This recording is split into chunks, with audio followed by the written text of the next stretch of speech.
दोस्तों, आज के इस वीडियो में हम बात करेंगे डेटेड इफ फॉर्मूले की।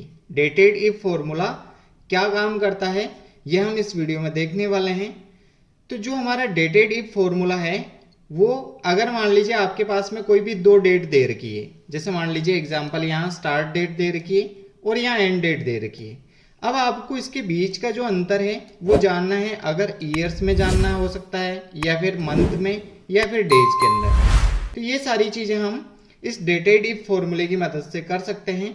अब यहाँ पर हम जो एग्जाम्पल के साथ देखते हैं। अब हमारे पास कुछ डेट दे रखी है। अब इस फॉर्मूले को समझने से पहले हमें इस यूनिट के बारे में समझना होगा, क्योंकि ये यूनिट हमारे इस फॉर्मूले में बहुत काम आने वाली है। अगर मान लो आपको ईयर लगाना है तो इस यूनिट को याद रखना होगा, वहां पर वही यूज करेंगे। मंथ को याद रखना है आपको, अगर आपको मंथ का डिफरेंस चाहिए, डेज के लिए आपको डी। ये तो हो गए हमारे नॉर्मल ईयर, मंथ और डेज के लिए। लेकिन अगर हमारे पास कुछ डेट ऐसी हैं जिसके अंदर हमें सिर्फ डेट का अंतर पता करना हो, वहां पर आपको ईयर से कोई लेना देना नहीं हो। जैसे मान लीजिए यहाँ पर हमारे पास 1 है, उसके बाद 21 है, तो यहाँ पर हमारे पास अंतर आ गया 20 का। अब यहाँ पर ये जून मंथ है या फिर यहाँ पर मई मंथ है, यहाँ पर ईयर भी अलग अलग है, लेकिन इससे कोई लेना देना नहीं है। यहाँ सिर्फ ये क्या करेगा, आपकी जो डेट है उस डेट के बीच में अंतर निकाल के आपको दे देगा। उसके लिए आप एमडी यूनिट का यूज करेंगे।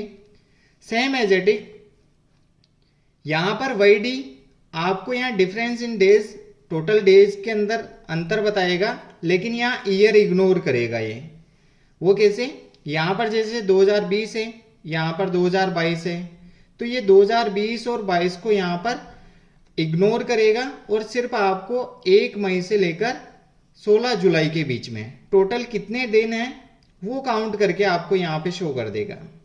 उसके बाद में वही है, यहाँ पर ये आपके डेज और ईयर को इग्नोर करेगा, यानी यहाँ पर कौन सी डेट है इससे कोई लेना देना नहीं है।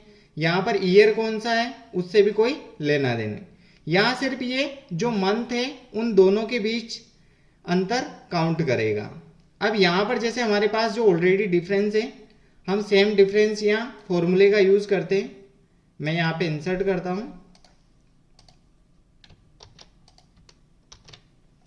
अब हमने जो ये 1 है वो कैसे आया, उसके लिए हमने फॉर्मूला यूज किया बराबर DATEDIF, ब्रैकेट लगाना है।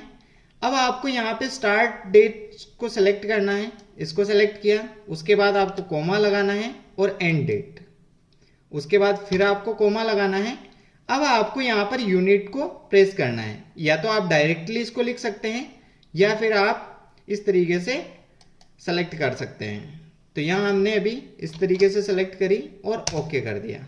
तो हमारे पास जो डिफरेंस है वो 1 साल का है। यहाँ पर 2095 है और यहाँ 96। अब मैं अगर इसको चेंज करता हूँ, 96 की जगह यहाँ 98 करता हूँ, अभी हम चेक करेंगे कि हमारे पास टोटल 3 इयर्स का डिफरेंस आ गया है। अगर मान लीजिए मैं इसको 2000 करता हूँ,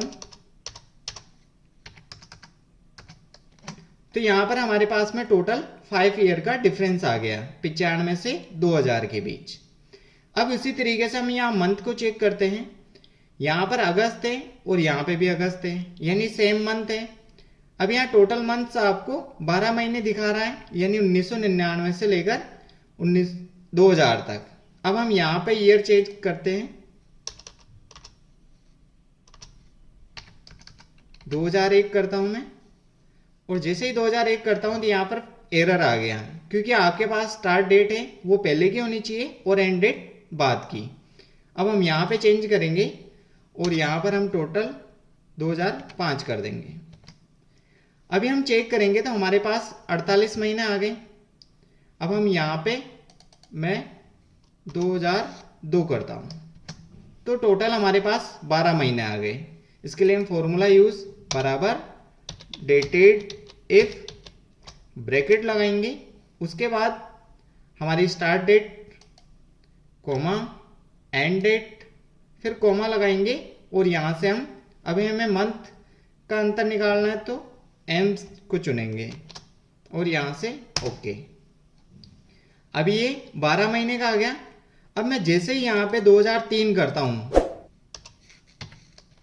ये 24 महीने हो गए, यानी 2001, उसके बाद 2002 और 2003, यानी 12 और 12 यहाँ 24 महीने का डिफरेंस आ गया। अब हम यहाँ पे चेक करेंगे कि हमारे डे हैं 365 आ रहे, यानी 2001 से 2002 सेम डेट है। अब यहाँ पे चेक करेंगे बराबर डेटेड इफ ब्रैकेट, उसके बाद में आप start date comma end date, उसके बाद हम यहाँ पे यूनिट को चुनेंगे ब्रैकेट। अब ये 365 आ गए, यानी 1 वर्ष का अंतर है इन दोनों के बीच, और हमारे जो डेज हैं 365 आ गए। अब मैं जैसे ही इसको 2003 करता हूं तो ये इसके डबल हो जाएंगे। अब मैं वापस इसको कम करता हूं, या फिर यहाँ पे इसकी डेट बढ़ा देता हूं, 2001 की जगह 2002 कर देता हूं, यानी 1 साल का अंतर, तो हमारे पास 365 दिन आ गए। अब यहाँ पर ये 20 क्या है, यहाँ पर 1 मई है और यहाँ पर 21 है। अब यहाँ ये मंथ और ईयर को नहीं इग्नोर करेगा, बराबर डेटेड इफ ब्रैकेट, हमारी स्टार्ट डेट है कॉमा एंड डेट, उसके बाद हम यहाँ पे एमडी को चुनेंगे जो हमारी यूनिट है और ओके करेंगे। अभी 20 आ रहा है। अभी यहाँ मैं 21 की जगह 30 करता हूँ, जो दिनांक है उसको मैं 21 की जगह 30 कर देता हूँ, 30। अभी हमारे पास टोटल 29 आ गया।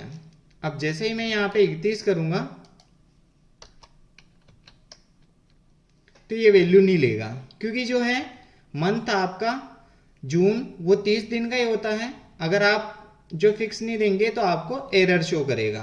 अब हम वापस इसको 30 कर दें तो ये टोटल हमारे को 29 दिन शो कर रहा है।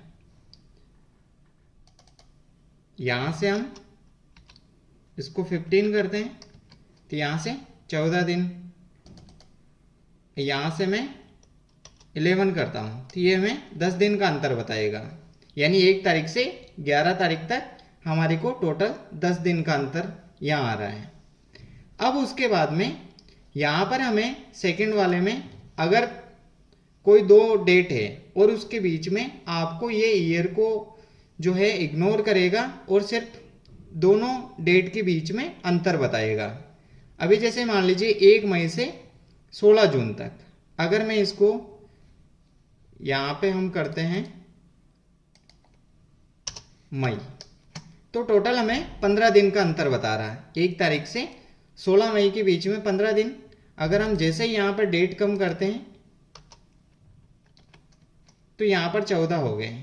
वापस हम बढ़ाएं, यहाँ जैसे मान लीजिए मैं 21 करता हूँ तो ये हमारे दिन बढ़ गए। लेकिन जैसे ही मैं यहाँ मंथ भी चेंज करूँगा तो भी हमारे दिन बढ़ेंगे, क्योंकि यहाँ सिर्फ ये जो ईयर है उसको इग्नोर करेगा और बाकी आपके जितने डे हैं वो आपको यहाँ पे शो कर देगा। तो बराबर dated if bracket start date comma end date comma YD, ये हमारे पास इस तरीके से आ गया। अब उसके बाद हम लास्ट के अंदर देखेंगे जो हमारा डे और ईयर इन दोनों को इग्नोर करते हुए ये सिर्फ हमें मंथ है उसका डिफरेंस शो करेगा, बराबर dated if bracket start date comma end date comma YM और ओके। अभी हम चेक करेंगे कि हमारे पास 3 दिखा रहा है। जैसे मान लीजिए यहाँ मैं 1 करता हूँ, यानी ये आ गई हमारी जनवरी, और अब जनवरी से दिसंबर के बीच में हमारे को टोटल 11 मंथ का शो करेगा। लेकिन मैं जैसे ही यहाँ पे तो ये हमें 0 शो करेगा, क्योंकि यहाँ जनवरी आ गया और यहाँ पे भी जनवरी, तो हमें डिफरेंस बिल्कुल 0। अब मैं जैसे ही इसको फरवरी करता हूँ तो ये हमारा 1 का डिफरेंस आ गया। अब मार्च करते हैं अपन, यहाँ जैसे ही हम मार्च करते हैं तो हमारे को यहाँ पे 2 शो करेगा। अब यहाँ पर जो ईयर है, ईयर को मैं चेंज कर देता हूँ, जैसे मान लीजिए 2025, तो यहाँ पर कोई इफेक्ट नहीं पड़ेगा। लेकिन जैसे ही मैं मंथ को चेंज करता हूँ तो यहाँ पे हमें टोटल मंथ का जो डिफरेंस है वो काउंट करके बता देगा। तो इस तरीके से हम 2 डेट के बीच में अंतर निकाल सकते हैं। हम ईयर के अंदर, मंथ के अंदर, डेज के अंदर, ये सारे चीज़ें हम जो है डेटेड इफ फॉर्मूले की मदद से आसानी से कर सकते हैं। आई होप आपको डेटेड इफ फॉर्मूला अच्छे से समझ में आ गया होगा।